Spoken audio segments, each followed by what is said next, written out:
This is a very small river, and sometimes people say, how can you get so excited about such a small river?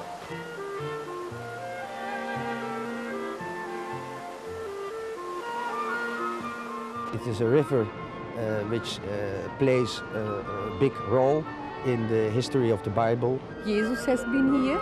It is holy water. In the Galil and around the Jordan, all along the valley here, as you can see, it's a beautiful place. There's lots of nature treks around the area. There's a couple of parks where you can go and visit. There's beautiful wildlife.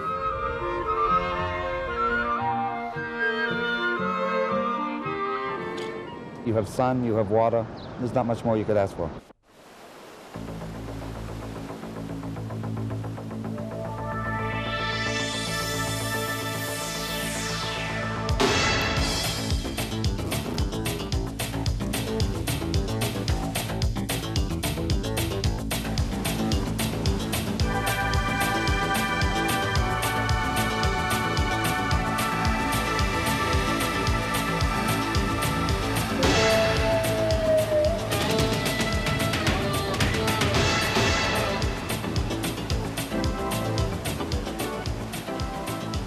There's all this excitement.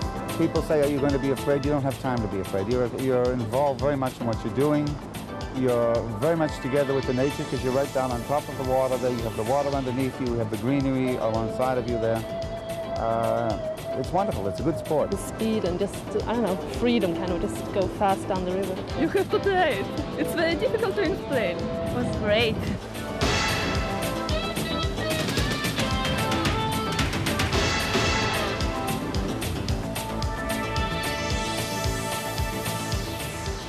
All ages come here. Everybody. We have from 16 up to 60. We've had people from even an 80-year-old grandmother once that they were brought here for a birthday present, and she didn't believe that she would get into the boat, and she got into the boat and left the boat with a smile.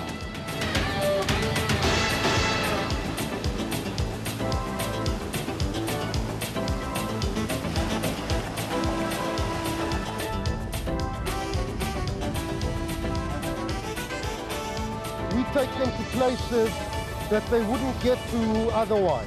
We take them to places in the Jeep that if they had to walk by foot would take them a day or longer.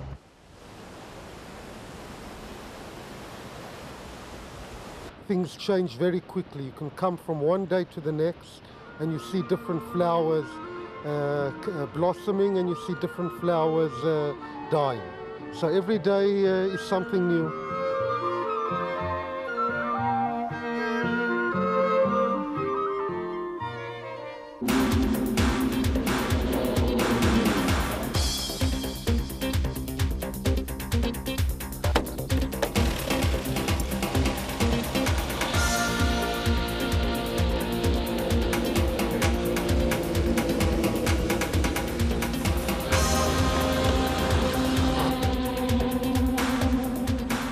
This is a glider, which is an aeroplane, actually, without an engine.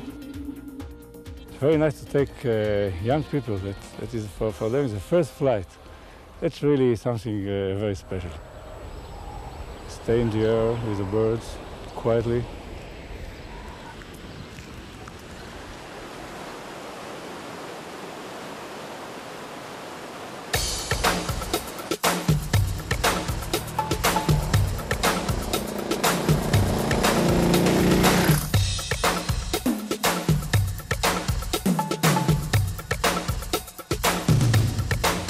It's okay right now. We'll see how it feels at the end. Feels pretty good, although the horse's name is Buck. I'm a little suspicious.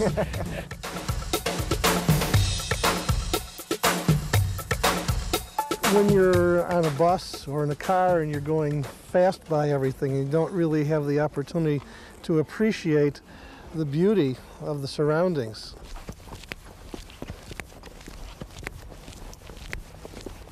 Came here to stay for 1 month in silence.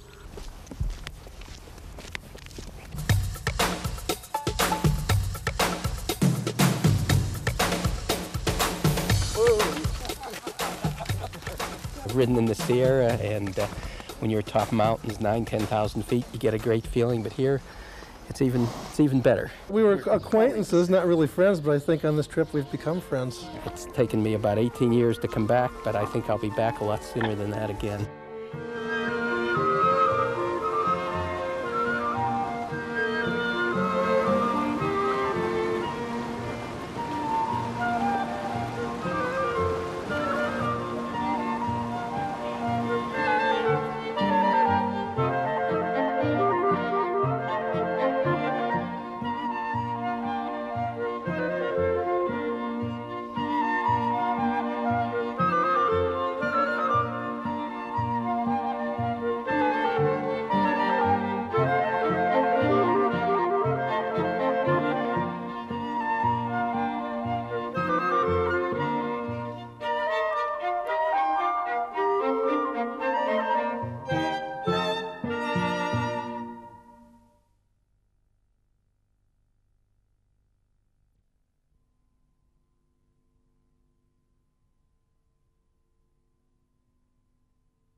(1,320 feet below sea level, it's the lowest place on Earth. With water so salty, it supports no life.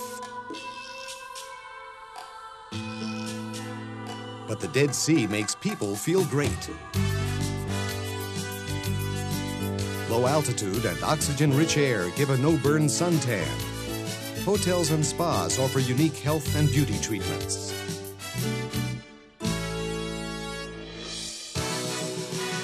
Freedom for body and spirit. At Masada, ancient stones whisper the tale of Jewish freedom fighters besieged by the legions of Rome. In the caves of Qumran, the magnificent Dead Sea Scrolls. The Dead Sea is still primed for exploration. Adventure calls along every inch of barren landscape.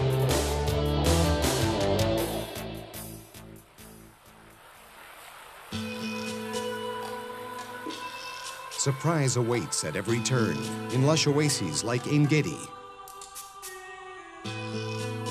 In nature preserves and national parks, the desert blooms with life. From dancing to desert safaris, life at the bottom of the world. The Dead Sea, alive and kicking with excitement.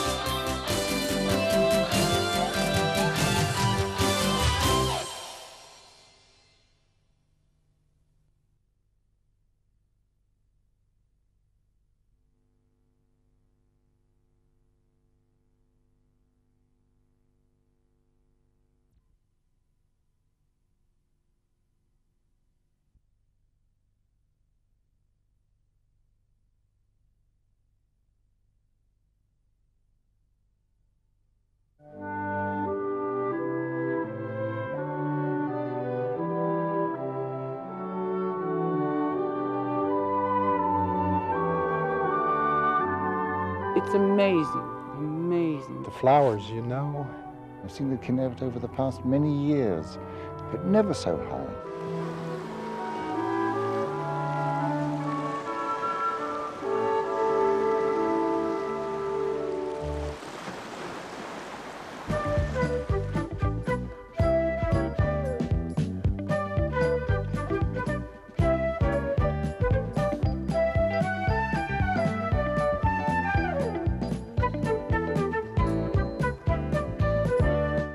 Gamla, the camel of the Golan Heights. In the year 67 AD, 5,000 Jewish people threw themselves over the cliffs of Gamla in order not to fall in the hands of the Roman legionnaires who were besieging the Gamla for a number of weeks. We also found the most old synagogue in the world. The synagogue of Gamla was destroyed 3 years before the Temple of Jerusalem was destroyed.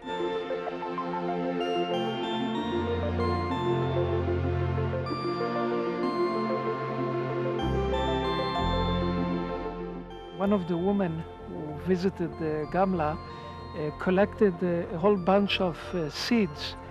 And when I came to remark her that it is forbidden because it's a nature reserve and it's a protected flower, after an argument, she threw the entire bunch of seeds over me, and therefore we think so many came out this year, right here.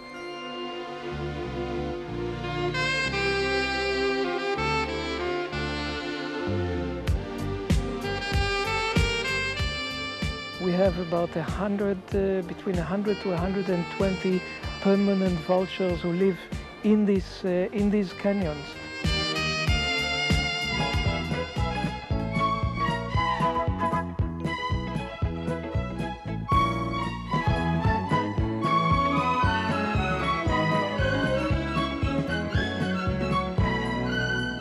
We are now actually at the heart of the Shfela, the low foothills of the Judean mountains.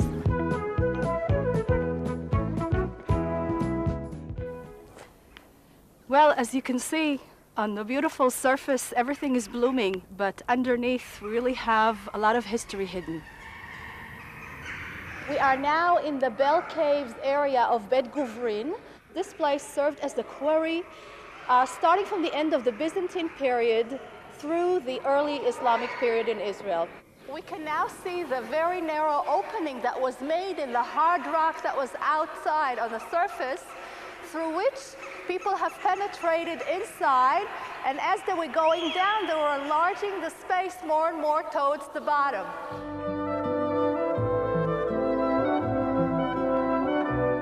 We are now at the place called Marisha, which was a very heavily inhabited city. We're talking about people who lived here 2,300 years ago. We have now entered an underground system that has opened up in July. We have removed tons and tons of dirt from all these underground spaces. We are talking actually about somewhere around 45 to 50 rooms connected under the ground. See? Look at me, Tay. Look. Look what we found. A whole ball. For my kids, even though they live in Israel, it's important for them to get a sense of their own history. Not just to hear it, but even to dig up that history.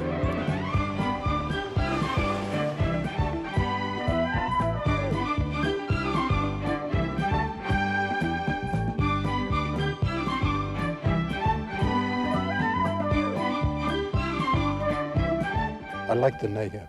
We did some work, restoration work up in the north, and it's beautiful up there in the Galilee. The hills, the mountains, the trees, beautiful. But I was always anxious to get home for the weekend. Just look at it. Look at the openness. It's fantastic.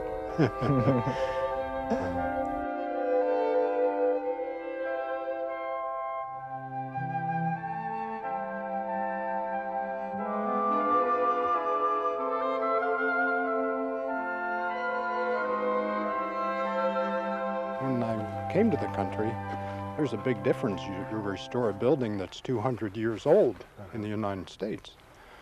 But here, we're talking thousands of years, you know. I have, there's two sons that are actively involved in restoration. We try to identify how they built and to work as the way they did, as much as possible. I picked it up from my father, who has restored many different sites in the country.